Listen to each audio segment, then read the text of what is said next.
Escuela de Estudios Orientales, no podía dejar de recordar a quien fue una gran figura, con quien tuve el honor, el placer de compartir. Hace 35 años inaugurábamos con la Fundación Hastinapura en el mes de abril de 1984 el primer Festival de India en Buenos Aires, y en esa ocasión presentamos el libro Yoga Clásico del profesor Walter Gardini, que lo ven allí a la derecha, con su permanente sonrisa, esa sonrisa con la que lo recibía uno en su estudio de la calle Paso y destilaba toda esa sabiduría en esa mezcla gloriosa de español y de italiano que tenía. Y este día estuvo también en la presentación en la sala AB del Centro Cultural San Martín hablando el padre Ismael Quiles, que había prologado la obra. Así que no quería dejar pasar la oportunidad, porque fueron dos seres que hicieron un gran trabajo para el conocimiento de la India profunda, en un mundo que a veces los conocimientos son simples informaciones superficiales. Ellos dedicaron sus vidas a que todos nosotros pudiéramos conocer los legados de esta tradición inmortal. Así que, en nombre de ellos, muchas gracias. Y la idea de mostrarles esto es que cuando uno habla de Mahabharata, y lo han podido ver en la persona del señor embajador, no voy a decir Dinesh, no me excedo en la... no estamos hablando de algo que pasó, no estamos hablando de algo histórico, no nos referimos ni a la Ilíada ni a la Odisea de Grecia, sino que estamos hablando de una realidad viviente en la India. Y esta realidad viviente está presente en... no sé dónde me tengo que poner, a ver, para que no se corte, ahí estamos, parece. Esta realidad viviente está presente en la cultura contemporánea de India, y eso es lo que he querido traer para que ustedes vean. Cualquiera que ande por India y se detenga un momento en la librería del aeropuerto de Delhi, no estamos hablando de una librería ultra especializada en textos, va a encontrarse con todo este fenómeno, un fenómeno que abarca la televisión, un fenómeno que abarca el cine, que abarca la literatura, tanto la literatura de investigación como la literatura de ficción, como vamos a ver, y que hace que de lo que estamos hoy hablando son realidades que se viven en la cultura de la India contemporánea. Avancemos un poquito más. En uno de los viajes nos encontramos, creo que estábamos en ese viaje con Heidi, nos encontramos que leímos en el diario, estaban dando en la televisión una historia muy conocida del Shiva Purana, hecha novela, se pasaban todos los días los capítulos, fue una serie de 820 capítulos a lo largo de 3 años. Herki Mahadev, y había salido en la primera plana que Parvati se peleaba con Shiva. Parvati era la actriz Sonarika Badoria, que estaba amenazando con que se iba de la serie, y había un revuelo tremendo porque decían, no se puede ir si ella es Parvati, ¿cómo se va a ir? Esto para que tengamos el ejemplo de que estas historias están imbricadas dentro de la práctica cotidiana de la vida social de la India. Este es un pequeño recorrido, avancemos un poquitito más, simplemente para ubicarnos.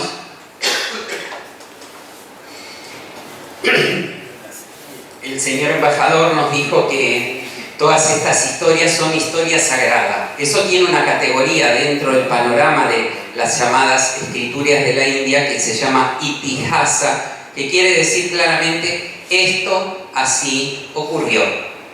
Esto es, son historias que relatan cómo se generó esta cultura, pero que además tienen, como decía también Bernardo, un sentido simbólico, en el sentido que aluden a arquetipos de la vida humana que hacen que se refieran a experiencias que no son del pasado, sino que siguen ocurriendo permanentemente, y por eso es que se sigue hablando de ellas, no simplemente porque los indios tengan pasión por el pasado, no se refiere solo al pasado, sino que ese pasado va moldeando el vivir concreto y, como se ejemplificó antes, va dando enseñanzas para enfrentar las dificultades propias de la vida. Por eso dentro de todo ese grupo hay un cuerpo orgánico que define a eso que se llama el Sanatana Dharma, la enseñanza fundamental o la tradición fundamental de la India, que está contenido originalmente en las enseñanzas védicas, pero que esas enseñanzas son actualizadas a través de este segundo grupo de escrituras, entre los cuales entran básicamente el Mahabharata y el Ramayana, que son lo que se llaman los libros recordados. Recordados quiere decir que son traídos al presente y desde el presente son releídos, desde el presente son reinterpretados y desde el presente uno se hace la pregunta: ¿qué tiene esto para decirme a mí hoy? Eso es lo que hace actualmente la cultura de la India, y lo que estoy tratando de mostrar es cómo lo hace en el ámbito de la cultura popular. Sería diferente si indagáramos en la cultura académica o en los círculos tradicionales de las órdenes, de los swamis, de los ashrams, etcétera, etcétera. Y hay una característica que tiene este fenómeno. En primer lugar, es un fenómeno que ha nacido fuera de los ámbitos académicos y tradicionales. Vamos a ver que sus participantes provienen de otros lugares, no son ni académicos ni son swamis pertenecientes a las órdenes tradicionales. Se basan en las fuentes tradicionales, pero con otros criterios, y plantean esto que es en inglés se llama el retelling. Esto es, volver a contar estas historias sagradas. Otra diferencia importante se produce en inglés. Tradicionalmente, la reflexión sobre estas escrituras sagradas, enseñanzas sagradas, se daba en las lenguas nativas de la India y desde allí era traducida al inglés. Hoy día tenemos una gran cantidad de autores que producen directamente esta reflexión en inglés. Vamos a ver que tiene lo que se llama hoy día la perspectiva de género, tiene una presencia notable dentro del fenómeno. Y hay acentuar el carácter de la participación del hombre como un ser individual que está llamado como nuevo héroe a ver cómo se enfrenta con las dificultades de la vida cotidiana. Pasemos. Esto no empezó hace 50 años, empezó en sus orígenes, en el origen mismo del cine. En el año 1913 se produce el primer largometraje de India y su contenido es una historia sagrada que está desde ya dentro del Mahabharata, como en tantas otras obras, que es la famosa historia del rey Harishchandra.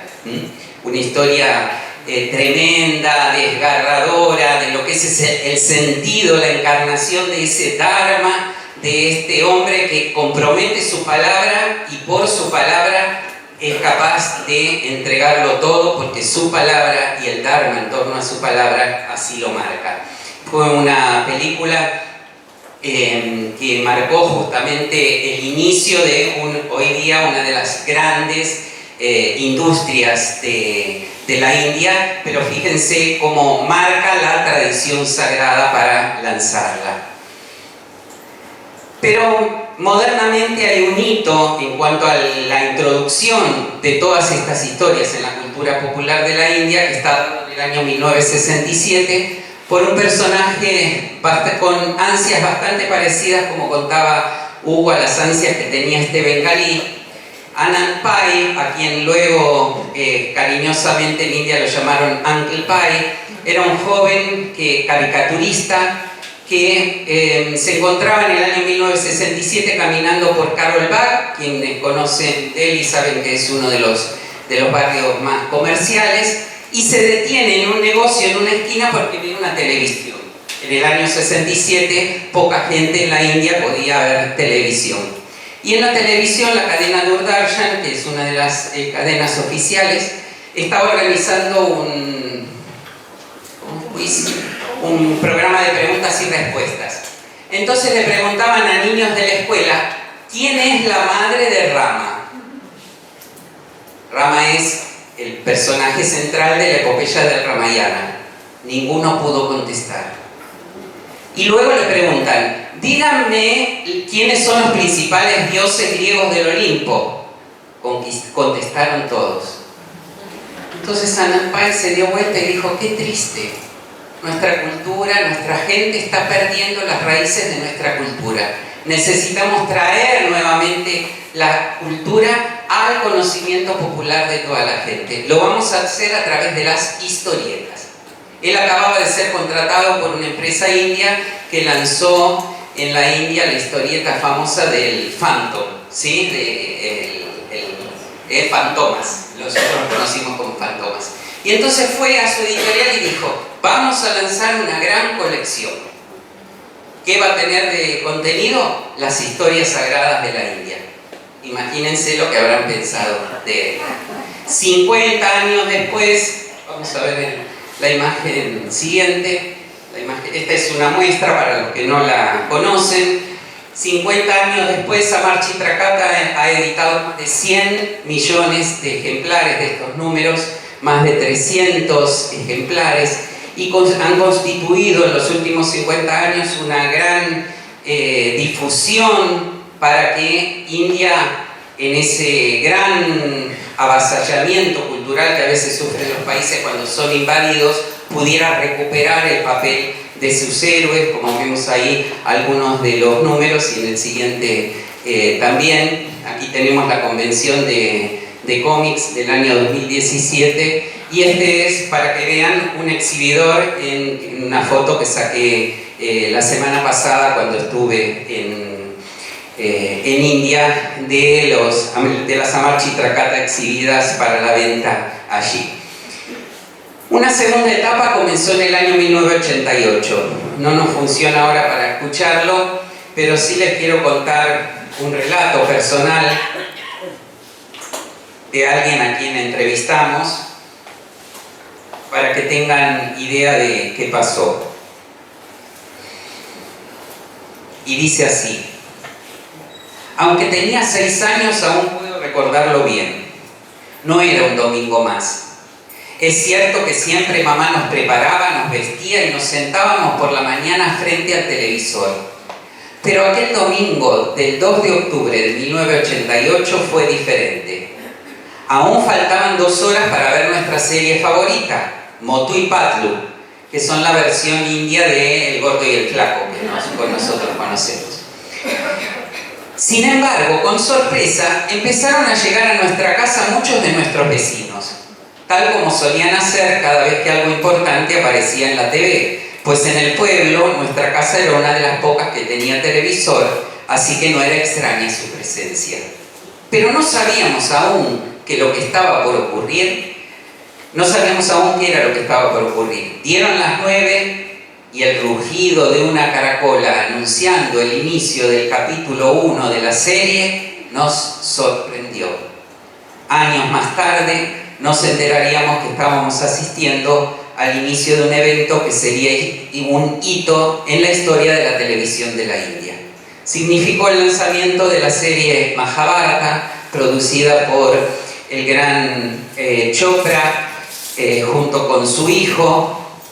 No es el mismo Chopra que ustedes conocen, sino que es un gran cineasta. Durante casi 2 años, 92 capítulos, lograban atrapar los domingos a la mañana a toda la población de India. En el primer capítulo, el índice del rating indicó que el 92% de los poseedores de un televisor estaban viendo la serie Mahabharata. Y por eso pusimos Los dioses llegan a la TV, y ahí tienen la figura del actor Nitish Bharadwaj, que realmente no tenía ni idea de lo que le estaba por ocurrir en su vida. Fue a un casting, se presentó porque quería hacer el papel de un viejo sabio en el Mahabharata, Vidura, y Chopra lo mira y dice: este tiene que ser. Era un actor muy joven, tenía muy poca experiencia. Este tiene que ser, ¿quién? Krishna. A tal punto este actor se convirtió en Krishna que participó en los 92 capítulos de Mahabharata, en los 114 del Vishnu Purana y en los más de 80 de Ramayana. Y él cuenta que después de esto su vida fue un problema. porque dejó de ser Nitish. Un día estaba fumando en un alto de la grabación y vinieron a increparlo. Krishna no fuma. Y por su casa, él cuenta que vive en los suburbios de Mumbai y veía a los tuk-tuk, a los rickshaws, parar y escuchar que decían los conductores: ahí vive Krishna. Y venían a visitar su casa. E incluso le pasaba que cuando iba caminando por la calle venían y le tocaban los pies. Al principio se sintió muy molesto por esto, pero después él confiesa, y en una declaración, en un reportaje que hace, que él dice: hice votos de humildad porque para quien hacía esto realmente sentía lo que estaba haciendo, por lo tanto yo no era quien para quitarle ese sentimiento, por lo tanto bajaba la cabeza y aceptaba con humildad lo que estaba ocurriendo. Esto marcó hacia fines de la década del 80 y principios del 90 la irrupción en el mundo de la televisión y del cine, en la cultura popular de la India, de todos estos personajes.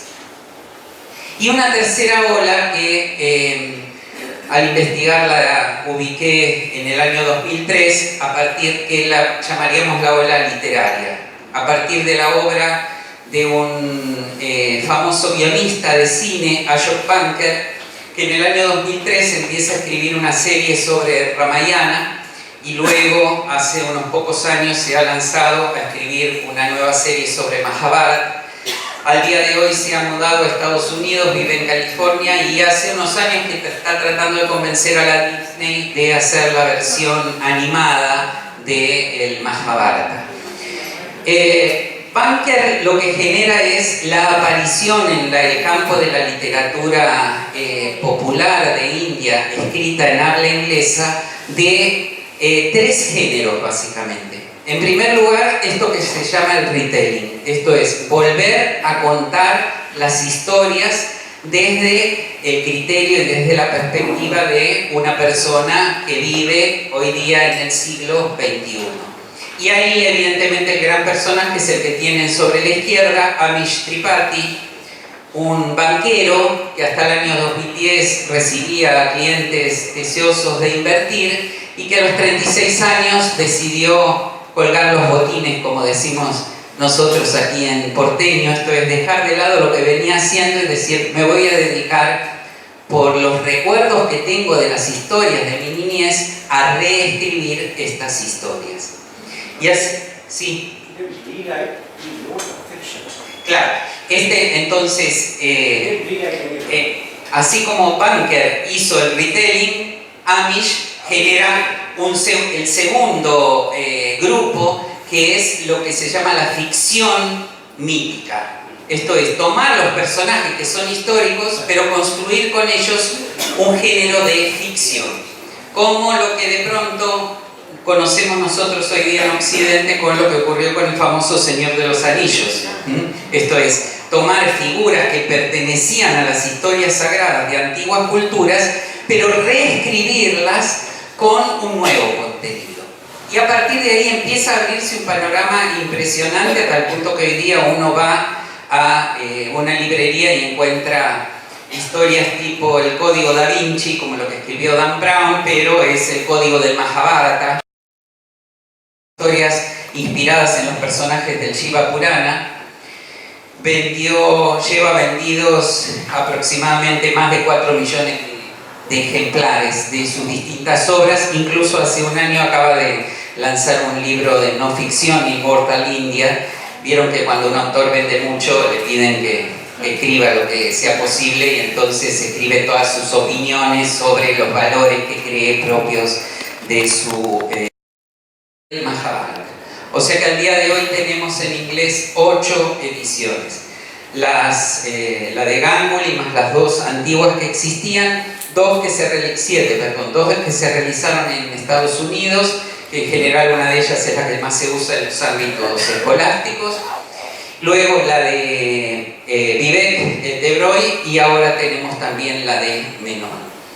Con lo cual, sí.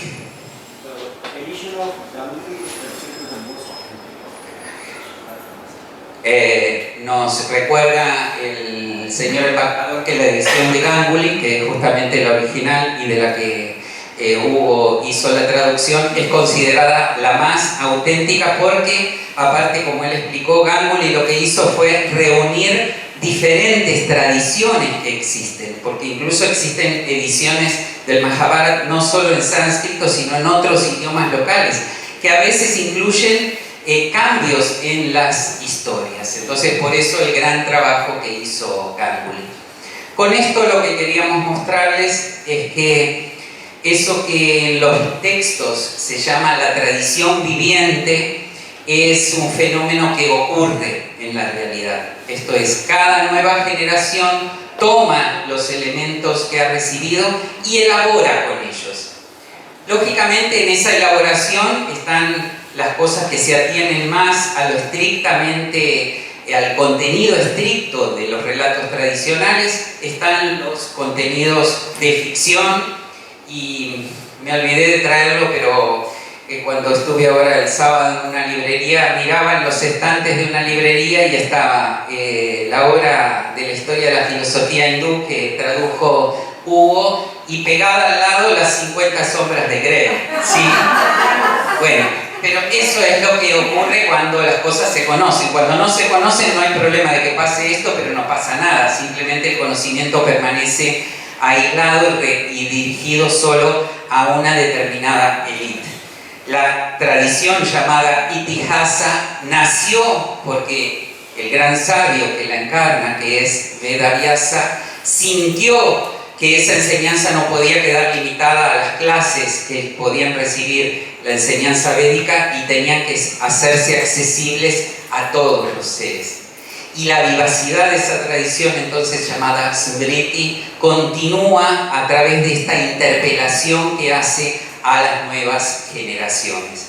Con lo cual, para cerrar, y algo importante, dentro de todo esto hay un ámbito específico que es la perspectiva de género, tanto en el llamado retelling como en la llamada ficción.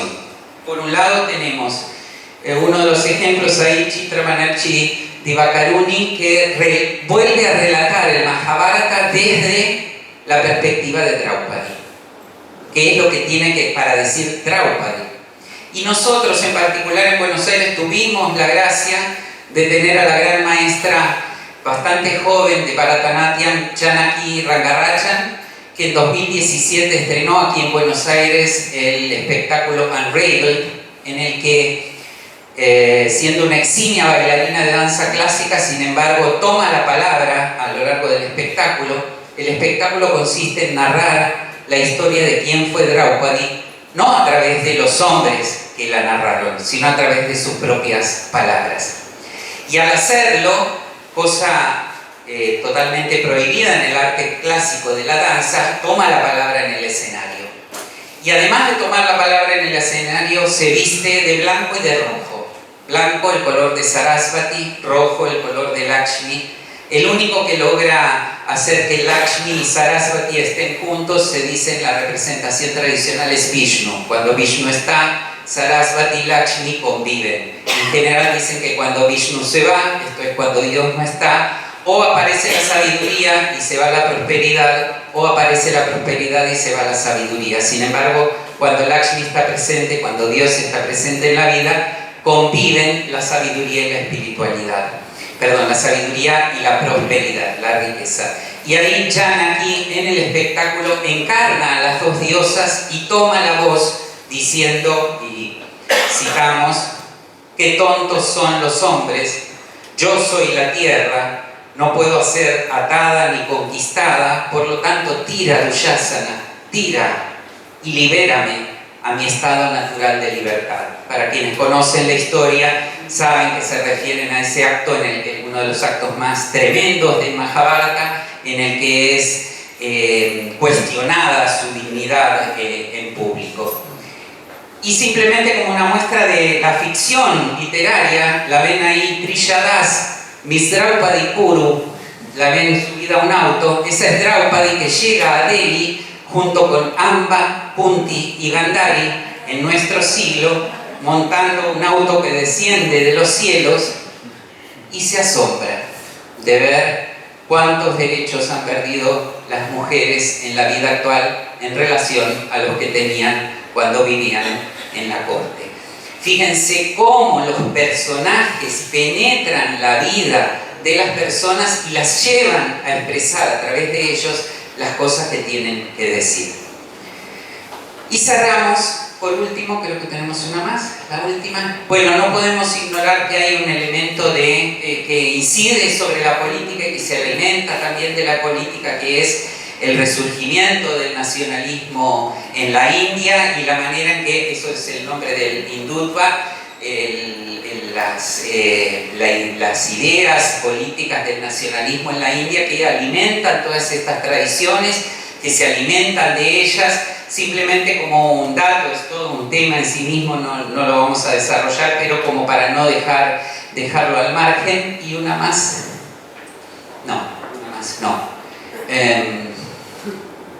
no llegamos, algo pasó con ese PowerPoint. Simplemente para cerrar, que en el año 2015 Mahabharata vuelve a la televisión en la India. Esta vez no son 92 capítulos, fueron 260 capítulos en casi 3 años, porque eran capítulos diarios. Star Plus, que fue la cadena que la estrenó, logró y batió todos los récords históricos de audiencia.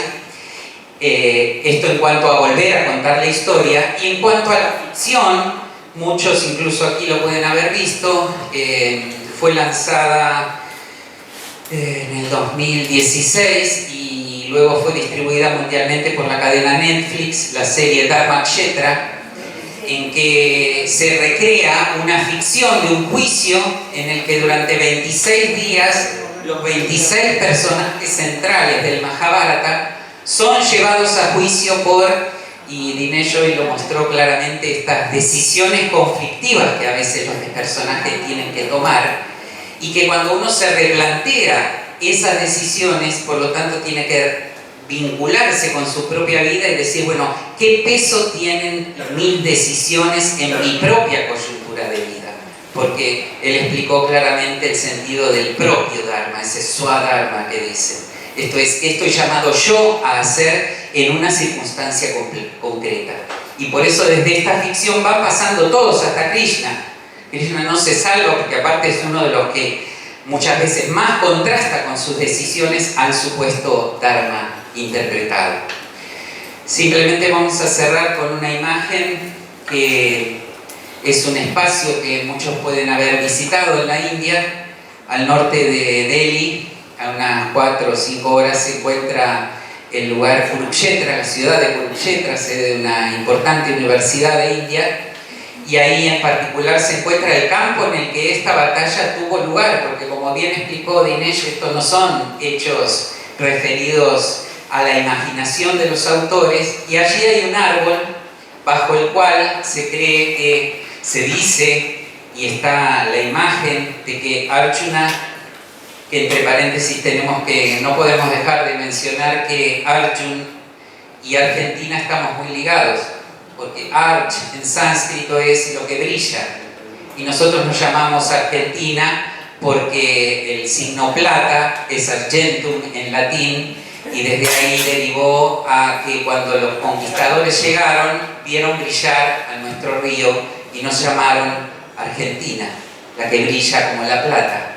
Así que tenemos una raíz que nos une a la patria de los Arjun, de los que brillan, de los que están en busca de la luz. Y ahí en Yotisar uno tiene la oportunidad de sentarse debajo de ese árbol en el que Arjun escuchó de boca de Krishna las palabras del Bhagavad Gita. Mal digo escuchó, porque no es escuchó, es escucha, porque esas palabras se siguen escuchando.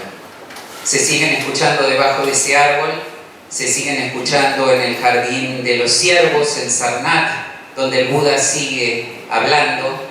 Se siguen escuchando en el monte en el que Jesús sigue dando su sermón, porque estas palabras para el que está dispuesto a escuchar, y dicen en la India que el voto principal del buscador de la verdad es Shravana, esto es el arte de abrir el corazón para escuchar y escuchando hacer que resuene dentro de nuestro propio corazón esas verdades que no son ni de la India, ni del Buda, ni de Jesús, ni de ninguna religión, y por eso la palabra religión no las agota, sino que son de la propia naturaleza humana.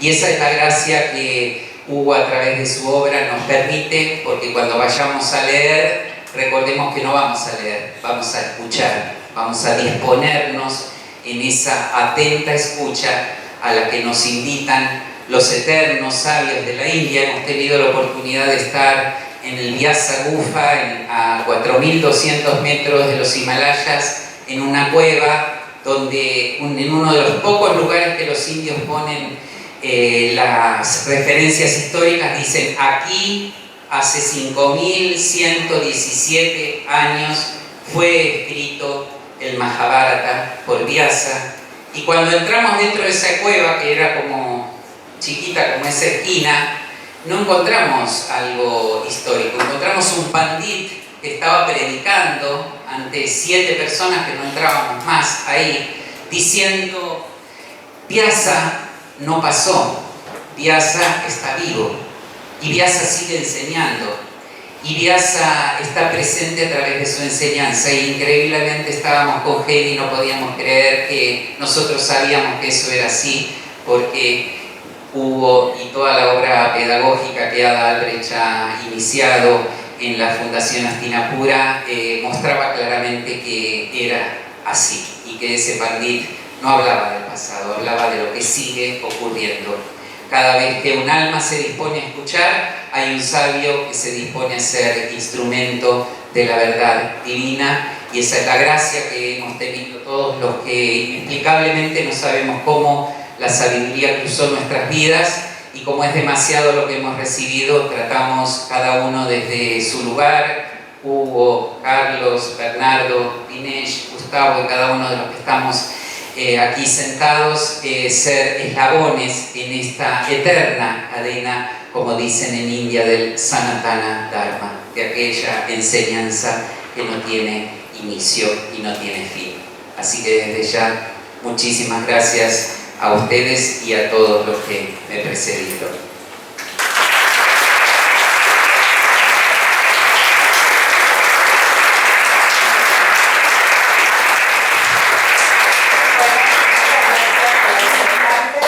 Damos por finalizada toda esta presentación del libro y les invitamos a estén atentos a nuestras redes sociales para seguir participando de futuros eventos y presentaciones. Muchísimas gracias.